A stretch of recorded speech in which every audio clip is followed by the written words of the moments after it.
الشیطان الرجیم بسم اللہ الرحمن الرحیم والمحصنات من النساء الا ما ملکت ایمانکم کتاب اللہ علیکم واحل لکم ما وراء ذالکم ان تبتغوا باموالکم محسنین غیر مسافحین فما استمتعتم به منہن فآتوہن اجورہن فریضہ ولا جناح علیکم فیما تراضیتم به من بعد الفریضہ ان اللہ کان علیما حکیما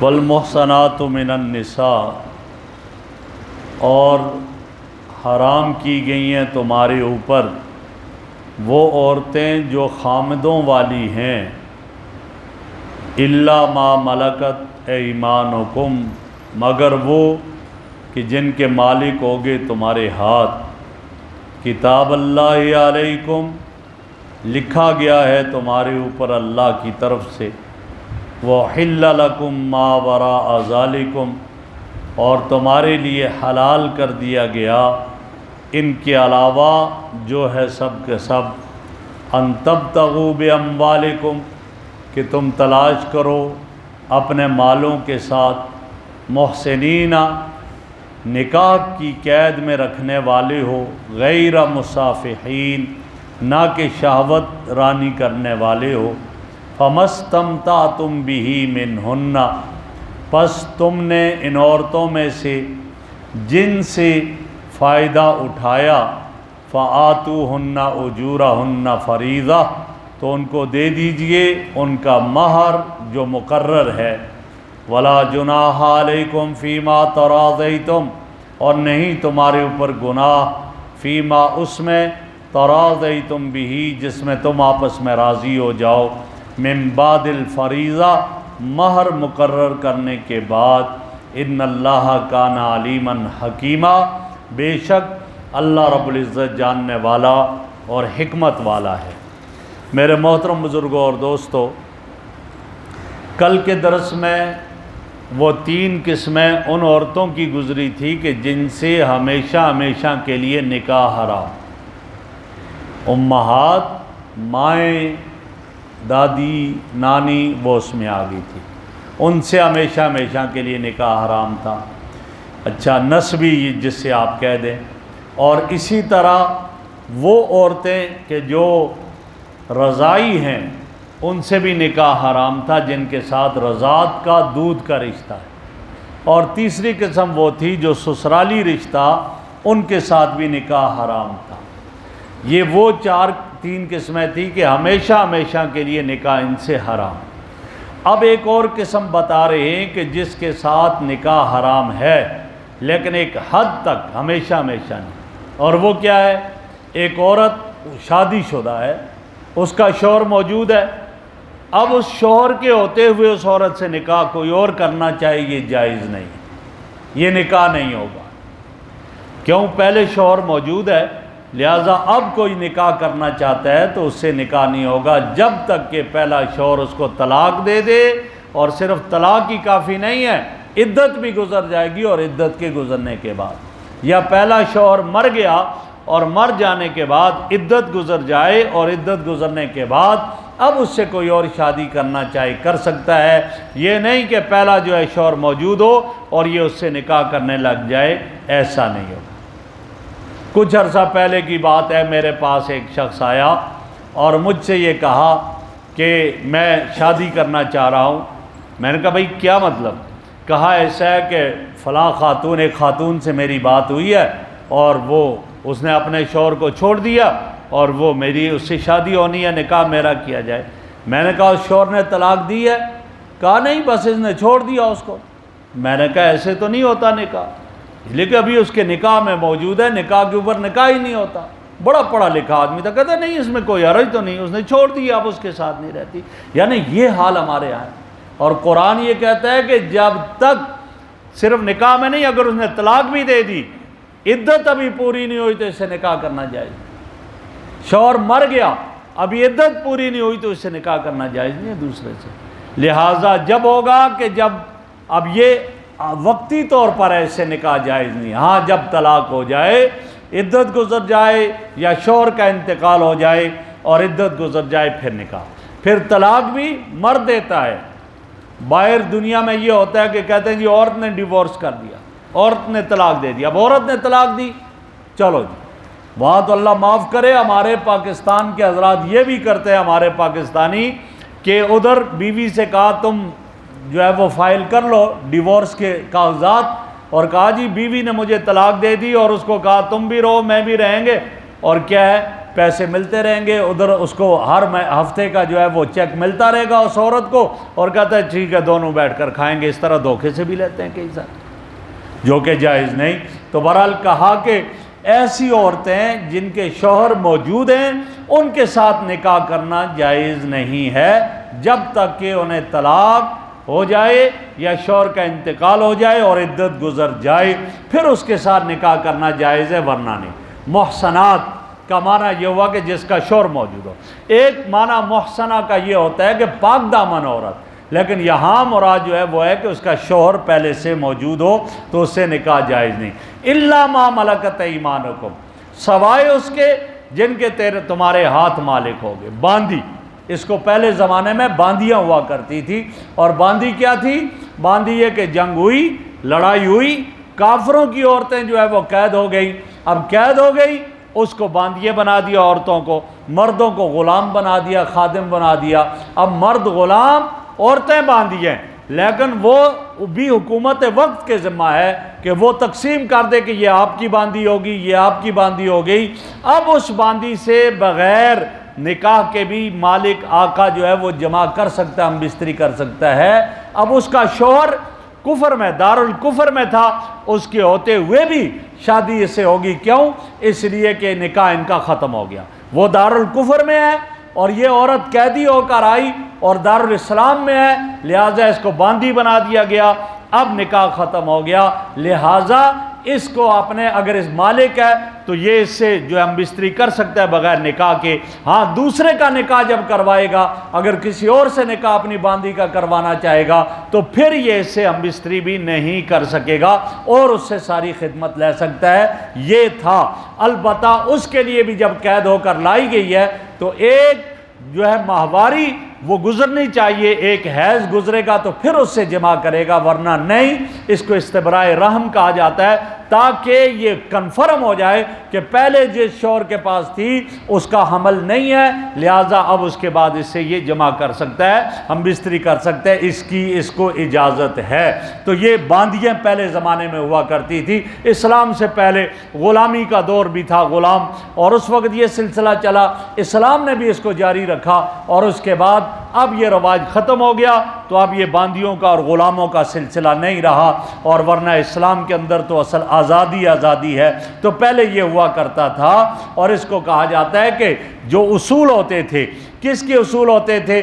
جنگی اعتبار سے جو اصول ہوتے تھے کہ شرعی جہاد میں یہ ہوتا تھا کہ کافر عورتیں جو ہیں قید ہو کر آتی تھی تو ان کے متعلق جو قیدی ہوتے تھے اور ان قیدیوں کے متعلق جو صورتیں تھیں، ایک یہ تھی جو قرآن نے بیان کی، ایک ان میں سے یہ تھی کہ دونوں فریق مسلمان اور کافر کیا کریں؟ قیدیوں کا تبادلہ کر دیتے ہیں، جی آپ کے قیدی ہم آپ کے حوالے کرتے ہیں اور آپ ہمارے قیدی ہمارے حوالے کرو۔ اب بھی یہ ہوتا ہے، قیدیوں کا تبادلہ ہوتا ہے، ایک یہ تھا۔ یا اگر یہ نہ ہو تو پھر یہ ہو جاتا تھا کہ کسی مصلحت کی وجہ سے چلو جی ہم نے آپ کے قیدیوں کو چھوڑ دیا، ابھی نندن کی طرح چھوڑ دیا ہم نے آپ کے قیدیوں کو کسی مصلحت کی وجہ سے، یہ بھی ہوتا تھا۔ اور اگر یہ نہ ہو تو تیسری یہ صورت ہوتی تھی کہ ان سے فدیہ لے کر، جیسے غزوہ بدر میں جب قیدی بنائے کافر، فدیہ لے کر ان کو چھوڑ دیا اور آزاد کر دیا کہ تم آزاد ہو، لہٰذا انہیں چھوڑ دیا جاتا تھا۔ اور چوتھی صورت یہ ہے کہ نہ جو ہے تبادلہ کیا، نہ ان کو ویسے چھوڑ دیا، اور نہ یہ ہے کہ ان سے فدیہ لے کر چھوڑا بلکہ ان کو قتل کر دیا۔ یہ بھی صورت تھی کہ قیدیوں کو قتل کرنے کی بھی اجازت تھی۔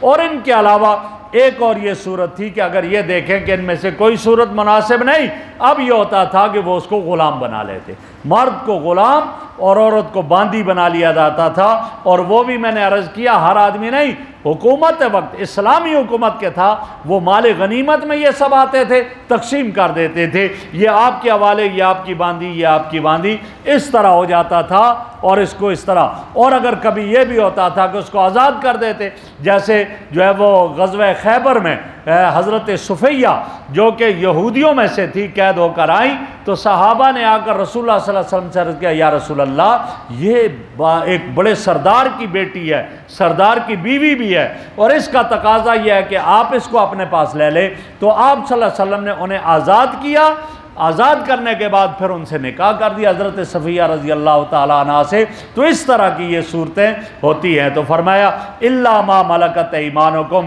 ہاں وہ تمہاری جو باندیاں ہیں ان سے تم جو ہے وہ گویا کہ جو ہے سلسلہ یہ رکھ سکتے ہو۔ ملکت ایمانکم یمین سے ہے، دایاں ہاتھ، اور دائیں ہاتھ کو کہا جاتا ہے کچھ ایسے کام ہے شریعت کہتی ہے دائیں ہاتھ سے کیا کرو، بائیں ہاتھ سے نہ کیا کرو۔ مثلاً کیا کیا دائیں ہاتھ سے کرنے چاہیے؟ دائیں ہاتھ کے کام یہ ہیں جو دائیں ہاتھ کے ساتھ کرنے چاہیے، کھانا دائیں ہاتھ سے کھانا چاہیے، پانی دائیں ہاتھ سے پینا چاہیے، چائے دائیں ہاتھ سے پینی چاہیے۔ ہمارے ہاں دائیں ہاتھ صحیح سالم ہوتا ہے، پھر بھی بائیں ہاتھ سے پانی پیے گا، بائیں ہاتھ سے جو ہے وہ چائے پیے گا، دائیں بالکل ٹھیک ٹھاک ہے، لیکن یہ توفیق نہیں ہوتی کہ میں دائیں ہاتھ سے، یہ خیر کے امور ہیں، خیر کے امور دائیں ہاتھ سے کرنے چاہیے۔ اچھا پھر آدمی وضو کرتا ہے، پہلے دائیں طرف سے وضو کرنا چاہیے، دائیں ہاتھ کو دھونا چاہیے وضو میں، دائیں پاؤں کو دھونا چاہیے وضو کے اندر، ان چیزوں کا۔ مسجد میں آ رہا ہے، پہلے دایاں پاؤں مسجد کے اندر داخل کرنا چاہیے، یہ خیر کے امور ہیں۔ یہاں دائیں چیز کو کانا رسول اللہ صلی اللہ علیہ وسلم یحب التیامن فی کل شیء، ہر چیز میں دائیں جانب کو پسند کرتے تھے، حتیٰ فی تناولہ و ترجلہ، یہاں تک کہ جوتا پہننے بھی پہلے دائیں جوتا پہنتے تھے آپ صلی اللہ علیہ وسلم، اور کنگھی کرتے ہوئے بھی پہلے دائیں طرف کنگھی کرتے تھے، یعنی یہ آپ دائیں جانب کو پسند کرتے تھے۔ بائیں ہاتھ کے استعمال کریں کس کے لیے؟ استنجے کے لیے بائیں ہاتھ آدمی استعمال کرے جو ہے اچھے کام نہیں ہے۔ اسی طریقے سے ناک صاف کرنے کے لیے بائیں ہاتھ استعمال کرنا چاہیے۔ بڑا اچھا پڑھا لکھا سمجھدار آدمی ہوتا ہے، لیکن آپ کبھی دیکھیں وہ دائیں ہاتھ سے ناک صاف کر رہا ہوتا ہے، اسی دائیں ہاتھ سے ناک صاف کیا اسی سے کھانا کھانے لگ جاتا ہے، اسی دائیں ہاتھ سے جو ہے وہ گویا کہ اور کئی کام کر لیتا ہے۔ تو اس لیے انہیں چاہیے خیر کے امور میں دائیں ہاتھ کو استعمال کرے، اور شر کے امور میں بایاں ہاتھ اور بایاں پاؤں۔ مسجد سے باہر نکل رہا ہے تو پہلے بایاں پاؤں نکالنا چاہیے، واش روم میں جا رہا ہے تو یہ پہلے بایاں پاؤں اندر داخل کرنا چاہیے، واش روم سے باہر نکل رہا ہے تو دایاں پاؤں جو ہے لینا چاہیے، قرآن مجید ہاتھ میں اٹھا رہا ہے دائیں ہاتھ میں اٹھانا چاہیے، کتاب اٹھا رہا ہے دائیں ہاتھ میں اٹھانی چاہیے، یہ اس کو دائیں امور کرنے چاہیے یہ امور۔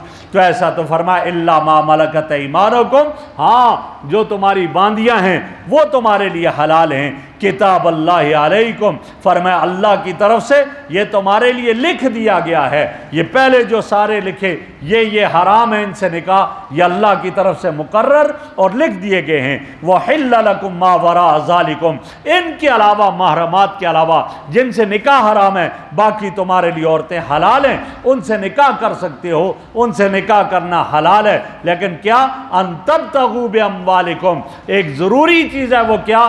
مہر مقرر کرو۔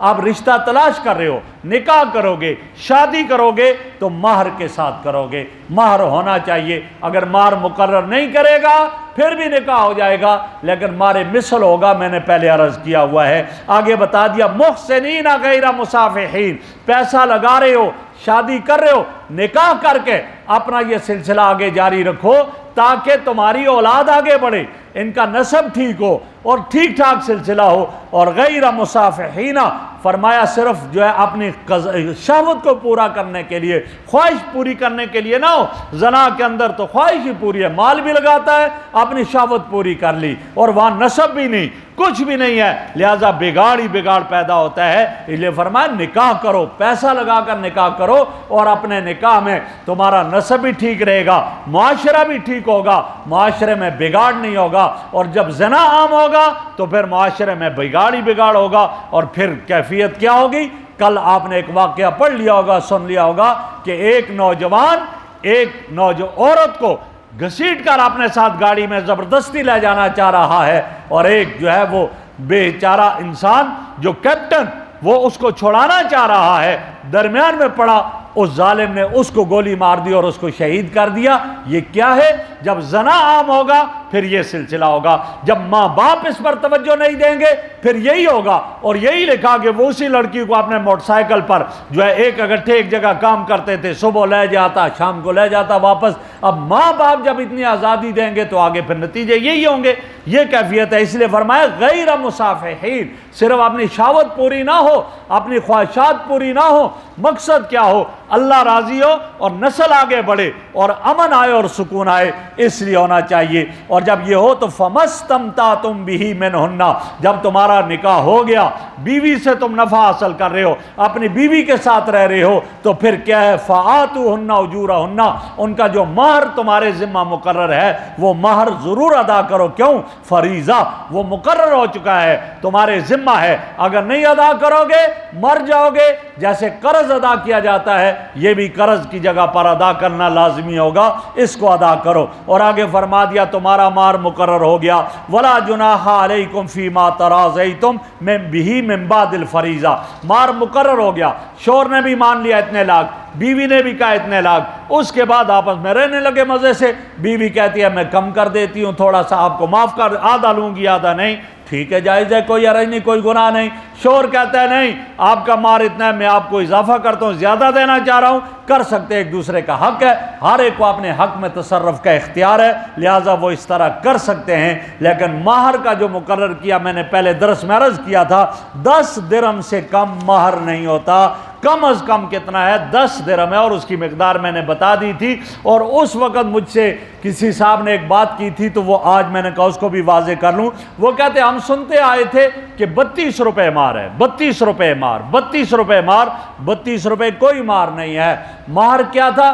500 درہم مہر ازواج مطہرات میں سے ہر ایک کا، سوائے حضرت ام حبیبہ جن کا مہر 4000 درہم نجاشی نے مقرر کیا تھا اور دیا تھا، باقی ہر ام المومنین کا مہر 500 درہم تھا۔ اور آپ کی صاحبزادیاں حضرت فاطمہ الزہرا رضی اللہ تعالیٰ عنہ کا مہر بھی 500 درہم تھا۔ اب یہ 500 درہم تھا تو 500 درہم جو تھا اس وقت اس کے کتنے بنیں گے پیسے؟ چاندی کتنی بنے گی؟ اس اعتبار سے تھا۔ تو لکھا ہے بعض حضرات نے کہ اس وقت جب اس کا حساب لگایا گیا تو 500 درہم کے 132 روپے بنتے تھے، 132 روپے اور 6 آنے بنتے تھے، 132 روپے 6 آنے۔ اور اب یہ پھر کیا کیا؟ اس میں یہ کر دیا مداخلت، چونکہ ہم تو انہی چیزوں میں دیکھتے ہیں، باقی جتنا بھی خرچہ ہو کوئی بات نہیں، 100 کو بھی ختم کر دیا، 6 آنے کو بھی ختم کر دیا، اور ہر زبان پر چل گیا کیا؟